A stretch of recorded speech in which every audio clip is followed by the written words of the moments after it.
अस्सलामु अलैकुम वरहमतुल्लाहि वबरकातुहू।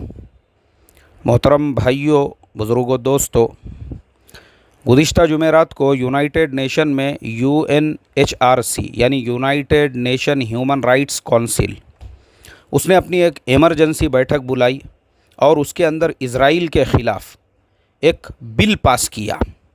और उसका मकसद ये है कि इज़राइल के मुंह पे लगाम कसी जाए, फ़लस्तीनियों को उनका हक़ दिलाया जाए, शेख जर्राह इलाक़े को खाली कराया जाए। और ये जो बार बार का इज़राइल का अटैक है फ़लस्तीनी आम शहरियों पर हमास के नाम पर, इसलिए कि उस बैठक में ये भी चर्चा और बातचीत हुई कि हमास ख़ुद एक इज़राइली ऑर्गेनाइजेशन है जिसको इस्तेमाल करके इज़राइल पहले जो है इज़राइल पे अटैक करने लगाता है और उसी बहाने से उसको एक उन्वान बनाकर आम फ़लस्तीनियों, क्योंकि हमास ने जो अटैक इज़राइल के ऊपर किया उसमें सिर्फ 12 लोगों की जान गई, उसमें भी आधे दूसरे मुल्कों के रहने वाले थे।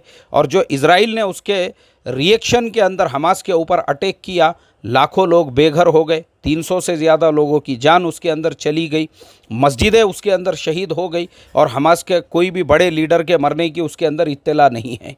और कितने लोग हमास के उसके अंदर पकड़े गए और उसकी गिरफ्त में आए। तो इस तरीक़े से इज़राइल जो साजिशें कर रहा है और जिस तरीक़े से इज़राइल इस तरीक़े से यानी अपने मफाद के लिए हमास का भी इस्तेमाल करके इलेक्शनों के अंदर और दूसरी चीज़ों में तो उसके ऊपर लगाम कसना है। यही लगाम कसने के लिए और पूरी तहकीक और जांच करने के लिए कि अभी जो इज़राइल ने गज़ा के ऊपर हमले किया, अटैक्स किया और ये सारे हालात पैदा हुए थे, उसकी निष्पक्ष जांच हो और इज़राइल के ऊपर मुकदमा चलाया जाए, बाज़ाब्ता बेंजामिन नेतन्याहू को कोर्ट के अंदर खींचा जाए। उसके लिए जो UNHRC United nation human rights council ने अपनी जुमेरात को एक इमरजेंसी बैठक बुलाई। उसके अंदर इज़राइल के ख़िलाफ़ जो बिल पास हुआ, अल्हम्दुलिल्लाह 47 UNHRC के मेंबर्स हैं, उसमें से तकरीबन 24 ने फ़लस्तीन के हक़ में वोट दिया। यानी 24 जो मुल्क है उसमें से OIC organization of Islamic countries को अगर हम निकाल दे, उसके अलावा जो मुल्क आज फ़लस्तीन के साथ खड़े हुए हैं उनमें पहले नंबर पे है चीन, दूसरे नंबर पे है रूस, तीसरे नंबर पे है फ़िलीपींस, चौथे नंबर पे है अर्जेंटीना, क्यूबा, मैक्सिको, नामीबिया। ये सारे वो मुल्क हैं जो मुस्लिम मुल्क नहीं हैं लेकिन फिर भी वो फ़लस्तीन के साथ में खड़े हुए हैं। ये हमारे लिए सबसे ज़्यादा खुशी की बात है। यानी मैं आप लोगों को पिछले मेरे कई अज़बाक में ये समझा चुका हूँ, इज़राइल को मोहताज, इज़राइल की कमर अगर तोड़ना चाहते हो, ये जोश में नहीं खाली व्हाट्सएप पे बैठ के उछल कूदी मारने से और बस फेसबुक के ऊपर और यूट्यूब पे उम्मत को गुमराह करने के लिए इस तरीक़े के वीडियोस डालने के भड़काऊ से और बस मिंबरों पे बैठ के जो हमारे भड़काऊ कायदीन हैं और उम्मत को गुमराह करने वाले जो रहनुमा है, जोशीली और जज्बाती तकरीरें और शहादत का जाम और बच्चों को भी जो शहादत की ऐसी बातें करके उम्मत का ब्रेन वॉश करने वाले और उम्मत को गुमराही के रास्ते पे ले जाने वाले ऐसे जो लोग हैं, ऐसे से काम नहीं होता है, ऐसे से नहीं होता है। मेरे पिछले सारे अज़बाक का ख़ुलासा यही है, वो टेक्निक इख्तियार की जाए, वो फार्मूला इख्तियार किया जाए, वो रास्ता इख्तियार किया जाए जो चीन ने किया और चीन ने पूरे अमेरिका को झुकाया। और वही चीन आज फ़लस्तीन के साथ खड़ा हुआ है, वही चीन आज OIC के साथ में खड़ा हुआ है। यानी चीन और रूस के जैसे दो मुल्क अगर इधर है, इसका मतलब ये है कि ज़मीनी एतबार से आधी दुनिया आपके साथ में है।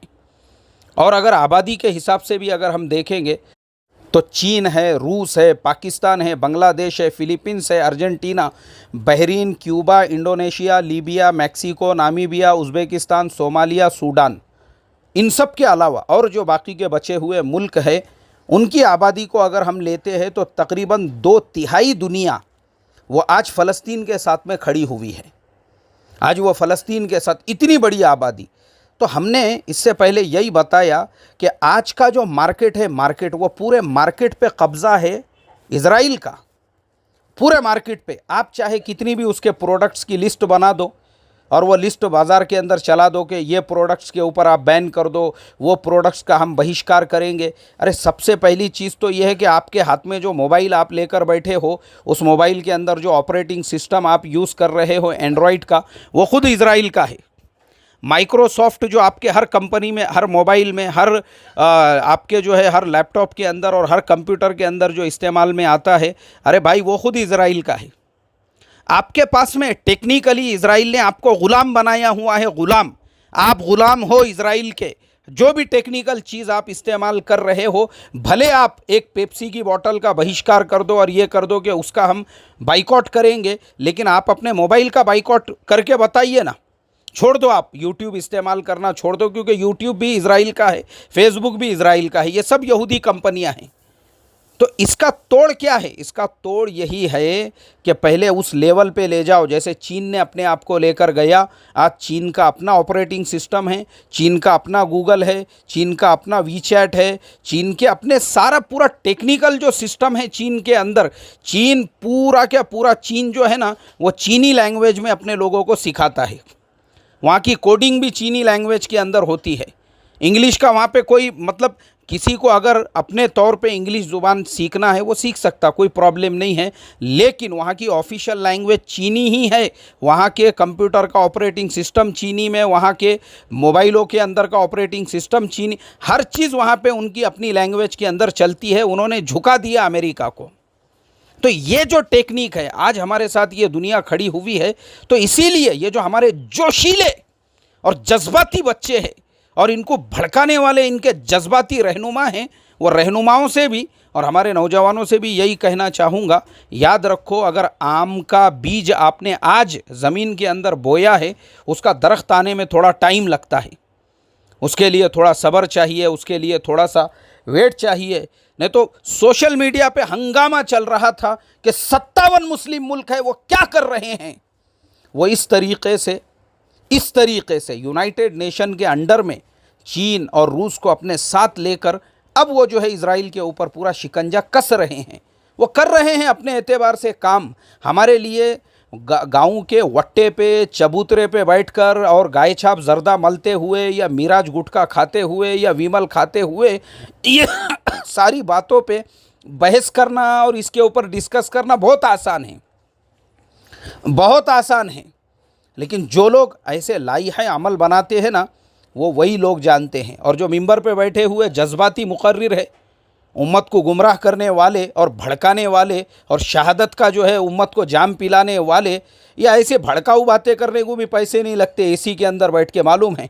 ऐसों के अपने बच्चे अमेरिका में जाके तालीम हासिल कर रहे हैं, ऐसों ने अपने बेटों को फ़ॉरेन मुल्कों के अंदर ले जाके जो है तालीम दिलाई हुई है। आज उनके पास अरबों खरबों की प्रॉपर्टीज़ है, बग़ैर फ़ॉरेन की गाड़ियों के वो घर के बाहर नहीं निकलते हैं। और हमारा हाल ये है, रिक्शे में बैठने से पहले अपने को 10 बार सोचना पड़ता है, यार गवर्नमेंट की बस में जाऊंगा तो मेरे रिक्शे के 30 रुपये बच जाएंगे और 10 रुपये में काम हो जाएगा।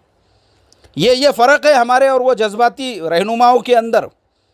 करोड़ों अरबों रुपयों की जो है प्रॉपर्टीज़ उनकी फैली हुई है, फॉरेन कंट्रीज़ के अंदर उनकी प्रॉपर्टीज़ है, और हम यहाँ पे जो है खाने को नहीं है। अपने को ये महीने का किराया दिए तो अगले महीने की फ़िक्र अभी से हो जाती है, साला अगले महीने का भाड़ा मैं कहाँ से दूँ बोलकर।